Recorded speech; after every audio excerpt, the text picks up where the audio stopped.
Hello, welcome back to Cookery Lessons. I'm going to make a Thai flavoured tiger prawn broth.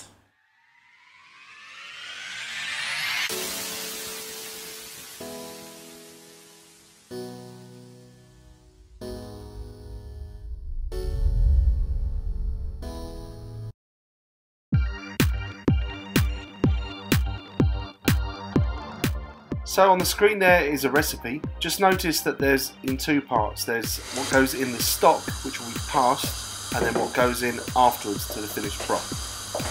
So we're going to start with the shells and the heads. That is a warm pan with a little bit of oil in it, just a splash of vegetable oil, I think that was. These shells are going to go a lovely pink colour. It's going to take a couple of minutes, so we'll skip forwards to when that's done. Now it is time to get in your stock vegetables, which is effectively a mirepoix with the addition of ginger and lemongrass, which is really what gives it the Thai flavour. I've used half the ginger here, which I've just chopped up with the skin on. I reserved the other half of the ginger to go in the finished broth. A bit of tomato puree, that really helps with the colour.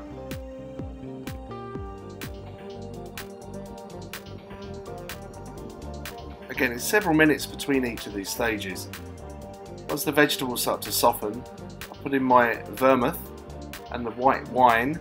Feel free to use brandy, Pernod, it's up to you really, the flavours. I think maybe Pernod might be a bit too powerful for the Thai flavours.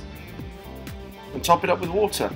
And if this looks like it's evaporating and the amount of broth you have left is a bit small, just top it up with more water. There's bags and bags of flavour in there. This is enough soup to do a minimum of 4 people, probably enough to do 6. That is the secret ingredient, that is the Thai green curry paste. Don't give yourself the stress of trying to make that stuff, just buy it, it's really, really good. A couple of bay leaves went in for luck. So I reserved some of the lemongrass just to use. I was really experimenting this stage to see how soft the centre was, because I wanted to put some in the finished broth, but not if it was hard and woody. So really it's up to you, but by cutting it in half and then taking out just the very centre part, if it feels like it's soft enough to eat, then do what I do here. If not, just hack it all up and whack it in your stock. Those extra bits are going to go in the stock any second now. But yeah, that is the very soft centred part of the lemongrass. It's really nice, add a little texture in your finished soup. So this is the other bit of the ginger. Just take off the skin anyhow you want to. But we're going to cut this into little like matchstick pieces, not grating it. It's soft enough as long as you do it nice and small to have like that. And again, it's a really nice little texture in your finished soup.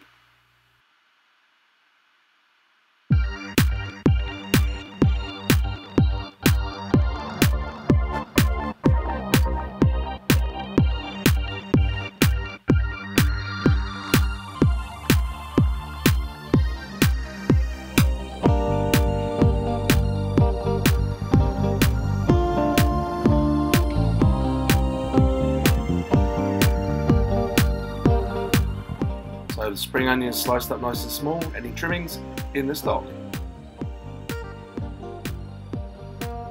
Now for this I used sugar snaps. I couldn't get Monge 2 for some reason, but that's what I really wanted, but something like that, it's up to you. You can have a little bit of finely shredded cabbage, that'd be quite nice as well. So this is what I like doing with the prawns. Now, cut them in half, put that away. That makes it quite easy to take out the veiny bit, the gross stuff. So that one's clean, just checking. That one's got the bit, so just take all that out. The reason I do this with the prawns is it makes them look really nice. They curl up, they twist like sort of fusilli pasta, and it also they look bigger that way, so your guests will think you've been really generous. Okay, let's pass this stock. I've got my 2 chinois system there. I've got the conical strainer and then I've got a fine mesh sieve behind. If you've got some muslin, you even might want to put it through that, or a very clean J-cloth. Basically, we want to get all the bits out. Take your time, that is obviously very hot.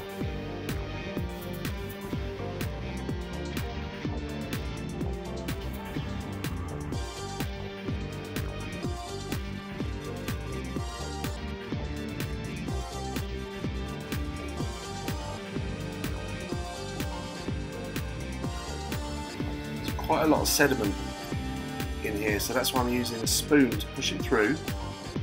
Now what I'm doing here just for the camera is I'm just warming up one portion because I was going to use the rest of this later on for some friends. So I'm just putting in some of the garnish just to give you the idea of how to do it.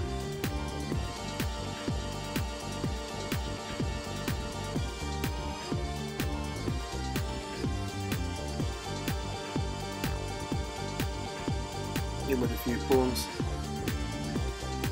I didn't put the measurements of the prawns because it was one packet bought from the freezer department. I think it would have been a ½ kilo packet, so that's why I haven't listed it, but it's up to you. Be as generous or stingy as you like. Give that a couple of minutes to warm through gently. Don't boil it fast because the prawns won't like that, they'll get tough. Gently simmer this. Season it. I've got some sweet chilli, some soy sauce. If you've got some fish sauce, that would be great. You could add a little bit of sesame oil if you want, but it's quite overpowering, so I didn't. There you go, I've got a little bit of shredded red chilli and parsley, which I didn't show you earlier, but I just decided to use as an extra garnish at the last minute. And I think I've made a good decision. It looks great. The mistake I've made is that these bowls are very nice for a French onion soup, but they really don't show off this dish. So my recommendation to you is to put this in a shallower bowl where you can sit the prawns prominently in the middle, like a little pile, showing them off. Because you can't see them, they're all at the bottom. It's absolutely delicious, by the way, as I'm going to show you here. Now, so thank you very much again for watching Uncle Matt's Cookery Lessons. I hope you enjoyed this one.